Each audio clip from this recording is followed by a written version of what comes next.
Hi, Mikey. Hey, Liz, how you doing? Good. It's good to see you. Yeah, good to see you as well. Yeah. I am jumping on here from a hot place. New York is a very hot place today. I don't know how the weather is out by you, but hopefully it's a little bit cooler. Yeah, I think we're a little bit more used to hot weather in California, so yeah. I'd love to hear how hot it is in New York. Yeah, I think tomorrow's going to be even hotter today, but I think it's I'm based here in Brooklyn and it's over 90 degrees today. So, but I am in an air-conditioned apartment, so that's good. And I'm very excited to talk to you about all the great work happening in both New York and California to protect kids online. So I thought we could kick it off first with introductions and just let folks know who we are. So I'm Liz, and I'm the Senior Director of Advocacy Campaigns for Common Sense.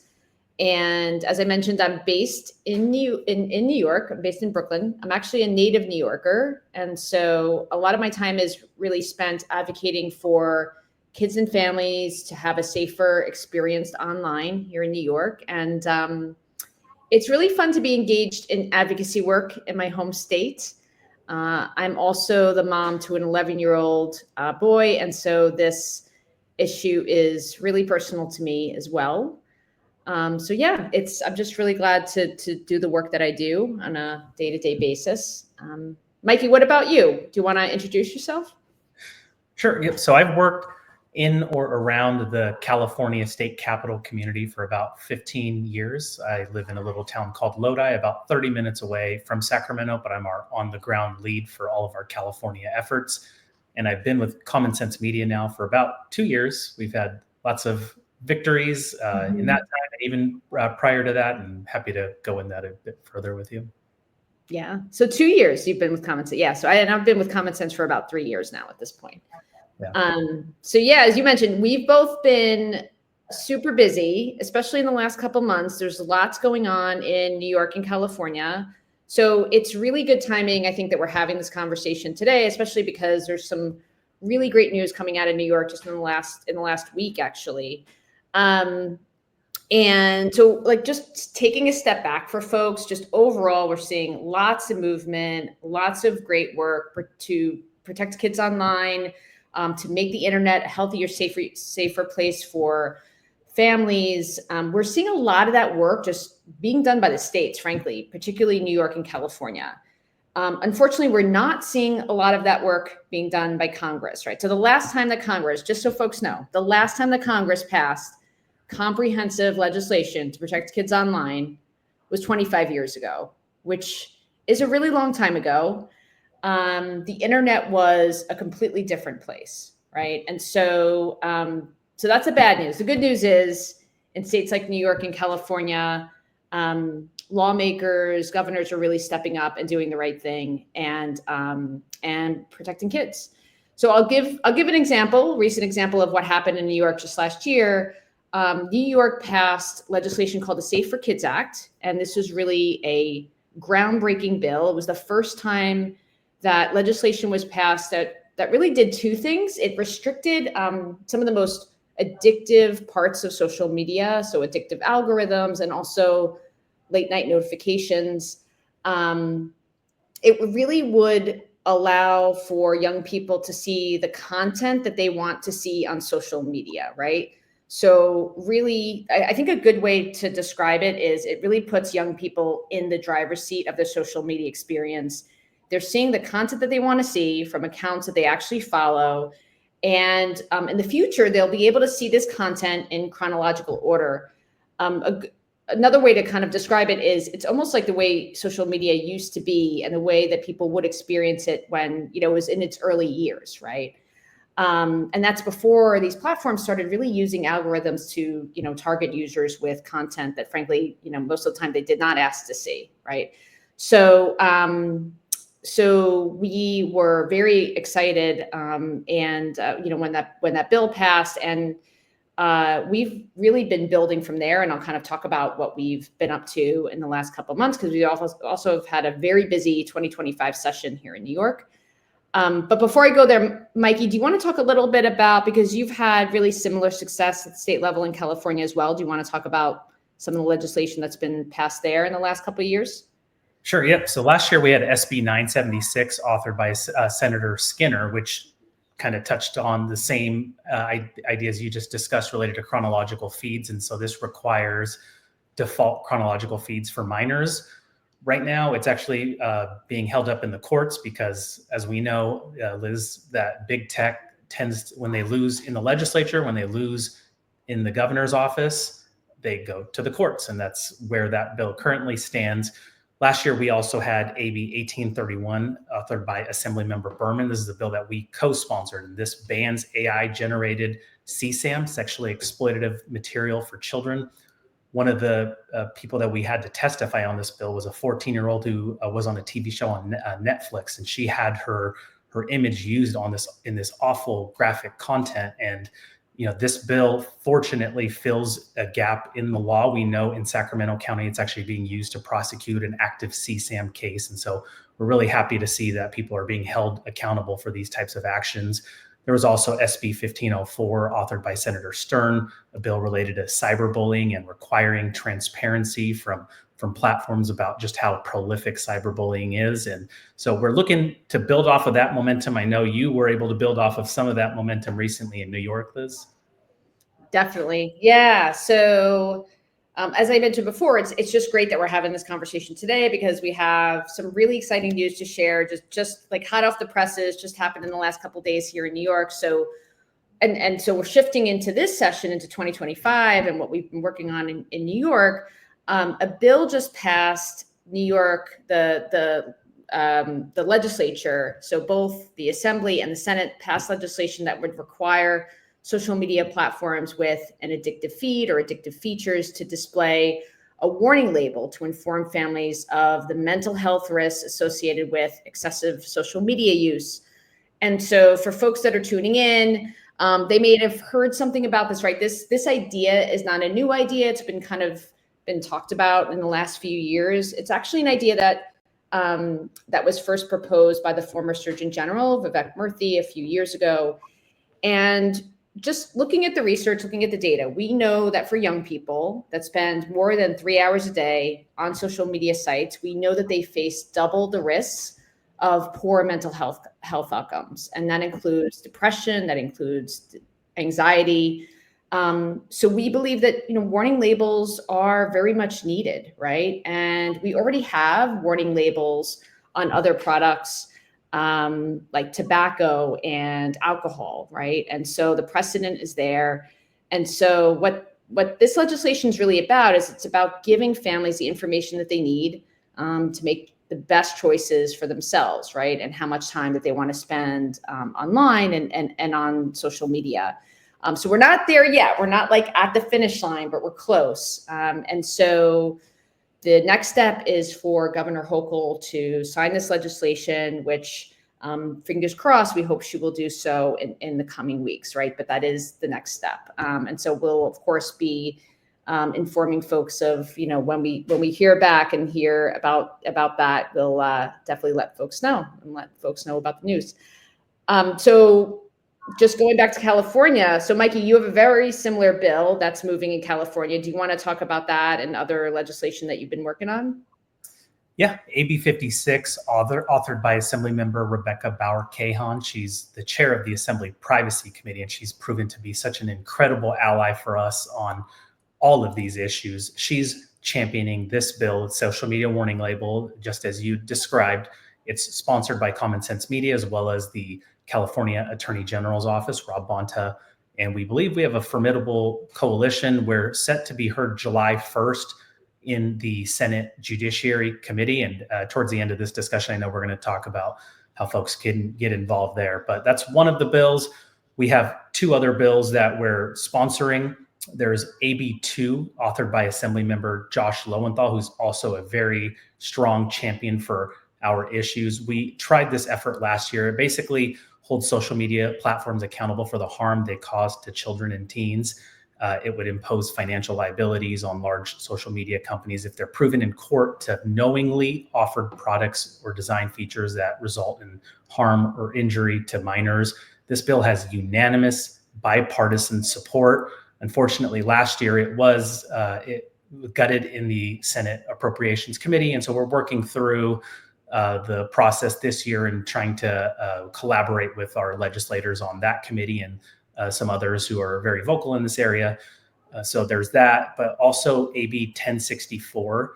It's our Lead on AI Act for children. It basically sets standards for AI programs in schools, and most importantly, it would ban AI companions for minors. We had a witness testify earlier this year on this bill. Her name is Megan Garcia. Her son, Sewell, was a 14-year-old who expressed suicidal ideations to one of these AI companions, and the AI companion asked him to come home to her. That type of stuff is prolific online, and sadly, it's not the only story, and there are many more stories like Sewell's out there.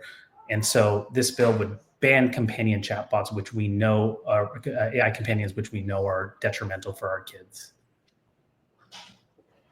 Thanks so much for bringing up that story too, Mikey. And towards the end of this, too, we'll talk about the families, young people, parents, and others that have really engaged with us and have been working with us to, pass these policies in both states.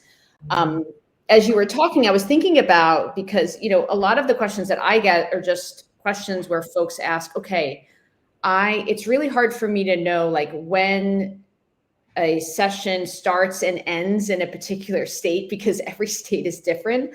So I'll just say for New York, so the legislative session kicked off in January, and the legislature just ended last week, right?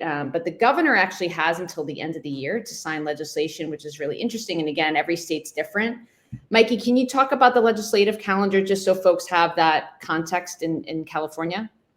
Sure. So our legislature starts in January and generally ends by September, with an October-ish deadline for the governor to sign or veto bills. We're roughly at the halfway mark right now in California. The House of Origin deadline just passed, which means that all bills that originated in the assembly had to have passed out of the assembly, and all bills that originated into the Senate had to have passed out of the Senate, and now they go to the opposite houses. And sometimes the opposite house can be more challenging, because if you're a senator who's always working with your Senate colleagues, perhaps the assembly is going to be a more difficult road because you don't work as closely with assembly members. But after a bill passes both houses, it eventually goes to the governor's desk, and the governor has about a month to either sign or veto legislation. And so that's going to be in the October timeframe.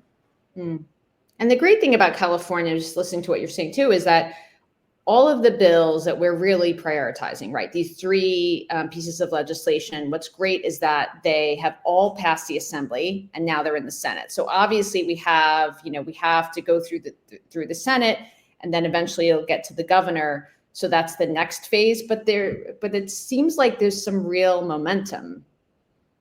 I'd say so. I mean, coast to coast. And as you mentioned earlier, the federal government, they're kind of moving in the opposite direction on these things. And we know that New York and California, when big bills pass, other states follow. And that's why it's even more important that we continue to push these efforts forward and hopefully create a model for other states. Yeah, I'm actually really glad that you brought that up, because I talked about the Safer Kids Act, this groundbreaking bill that was introduced and was passed and signed by the governor last year in New York, right? That would really, again, really restrict the most addictive aspects of social media. We saw similar pieces of legislation introduced and moving in other states. So it's true. I think that these states just have so much influence, right, in other states, and that's great, because again, we've seen like a lot of progress in both places. One other thing I'll talk about too is I talked about the social media warning label in New York. I want to talk about some of the other wins that we've had. So back in May, New York passed its state budget, and there were a couple of key policies that were included in the state budget that protect people online. One of them was actually a restriction on the use of cell phones in schools during the school day, and that's for all K through 12 schools. So this is a really big deal. This was a great win for us. And New York, now we've heard, other states have done this, right? But New York now is the largest state to pass this kind of policy. And, when we talk about this at Common Sense, it's really about giving students the environment where they can thrive and where they can focus on learning and they're not distracted by their devices, right? And school should be a time where you have this social time that's kind of built in, right? Whether it's at recess or it's at lunchtime, young people should be talking to each other, right? I mean, that's what it was like for me growing up. It was during lunchtime and recesses that you would actually connect. And of course, like when you're in the classroom, you should be focused on learning as well. But what we were hearing from a lot of schools and is that young people are just, particularly during these times where they should be connecting with other students, they're at lunchtime and there's like silence in these lunchrooms, right? Because students are just on their phones and they're scrolling and they're not talking about, or they're not talking to, the other students around them. And so we want to change that. And so New York is taking big steps to really put the focus back on learning in the classroom. So this is a big deal. And this policy will be implemented actually in this upcoming school year. So we'll be working closely with, the governor's team and others to make sure that students and teachers, parents get the information that they need about this change that's going to take place in schools in New York. The other policy that was included in the budget were, and you talked about AI companions, Mikey. I'll talk a little bit about, because some folks may not be familiar with what they are, but there were safeguards that were included for AI companions in the budget as well. So along with this restriction for cell phones in schools. And what these companions are, they're really AI, they're a good way to think about them is they're like AI chatbots, right? And they're really designed to form a more emotional connection with the user. And these are different from other AI products that we use that are more geared for or help with learning, or they help with administrative tasks. And so back in a couple months ago, it was back in April, Common Sense launched, we released a report, risk assessment on AI companions. And we concluded that these tools, they really pose unacceptable risks to children and teens under 18. They should not be used by minors. And this is because they're really, again, designed to create that emotional attachment and that dependency, which is really concerning for developing adolescent brains, right? And so we were really glad to see, again, New York being the first state to take steps to really put protections in place for all users around these AI companions, these chatbots. So just overall, we've made really incredible progress in New York this year. And we wouldn't be where we are right now without the incredible support that we've had from families, from young people, and educators. And I know for me, and we had multiple lobby days in Albany. We were able to organize a roundtable discussion and a press conference with the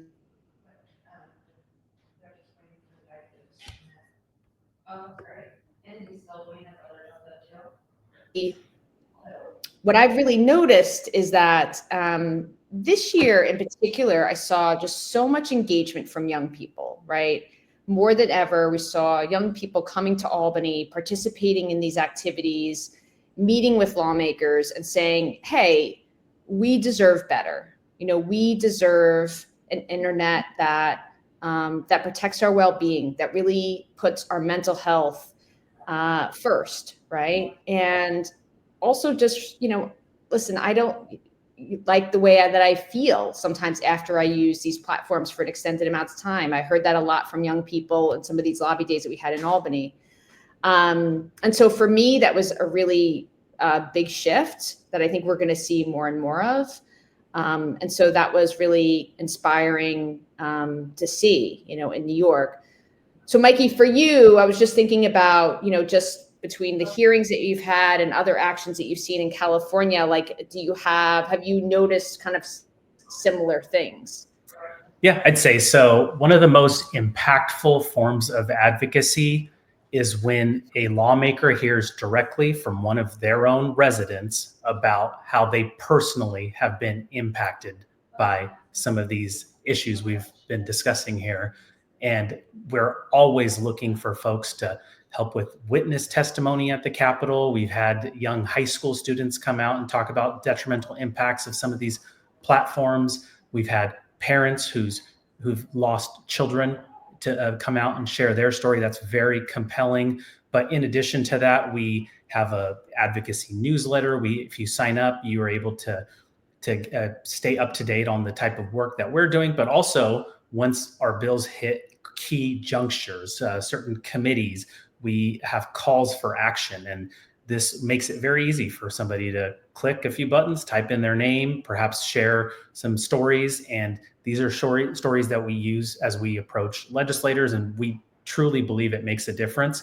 But also, I think it really helps if you're somebody who's wanting to testify. It really is something that I think that hardens your belief in, some of these issues that we're being exposed to right now. And so for anybody who is further interested in being engaged on this, we have our advocacy newsletter. You can find it at commonsensemedia.org/newsletters. I believe we might even have it up with this post here. That's right. And we'd love for folks to join us in this work. As I said, we wouldn't be where we are. We wouldn't have achieved the kind of progress that we've had in both states and also nationwide without the support and the partnership of our community. So we'd love to hear from you all. So for anyone that's tuned in, we'd love it if you would sign up, receive emails from us, share your story with us, and we'll definitely be in touch with you with the latest updates and all the activity that we have going on in the advocacy space. Yeah. So, Indeed. yeah. So, Mikey, listen, thanks for chatting with me. It's been great. I know that we're sometimes we talk a few times a week, but it's great to hear more about what's been happening in California, and we'll have, particularly there, a big couple of months coming up, and we'll have a big couple of months coming up in New York too. We'll be pretty busy, especially seeing the shift happening in New York schools. Yeah, it's been a pleasure chatting with you, Liz, and thanks to everybody else for tuning in. And would love to work with you all as we move forward these efforts in both New York and California. Great. Okay. Thanks, Bye, Mikey. everybody. Bye.